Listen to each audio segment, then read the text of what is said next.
दिनै प्रमद बर'नि सेथि क'क्राझार डिस्ट्रिक्टआव दैदेननाय रड श'खौ जों गोबां इउपिपिएलनि सापर्ट खालामनायखौ नुनो मोन्दों आरो जों नेक्स्ट टाइमावबो इउपिपिएल हान्जायानो जों सरकार दागोन होननानै जों साफ्रोमबो रायजो राजाफ्रा मोनथिगौ बेखायनो जों नैबे रिलि खालामनायनि बिनि सोमोन्दै नोङो मा होननो सानो मा होनो बिनि सोमोन्दै दा रड श'नि जादों बिनि सोमोन्दै मा होननो सानो बेथ' बिराद मोजां प्रग्राम दिनैहाय फैगौ जोंहा बिसायख'थि दं दा हाग्रामा महिलारिया बेबायदि रिलि लाबाय थादों गोजोन खौसेथिनि बिथांनोनो नांगौमोन बै समाव गोजोन खौसेथिखौनो नाङामोन दा जोंहा जोंनि गोजोन खौसेथि हान्जा सुरनायखौ बिथाङा फल' खालामनानै दा गावसो उल्था गोजोन खौसेथि लाबाय थादों दा जोङो बेनि सोमोन्दैनो जोंहा गोजोन खौसेथिया फैखाबाय जखन जोङो फैगौ बिसायख'थिखौ नोजोर बोनानै जोङो दा रिलि खालामगासिनो दङ गोजोन खौसेथिनि थाखाय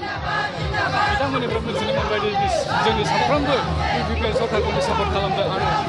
साफ्रोमबो रायजो राजाफोरा जों खौसेथियाव लाबोगोन होननानै आं साफ्रोमबो रायजोफोरखौ आसा खालामदों आरो बे दिनै बे रड श'नि गेजेरजोंनो जों हमनो हायोदि साफ्रोमबो रायजो राजाफोरा जोङो इउपिपिएल सरकारखौनो सापर्ट खालामदों होननानै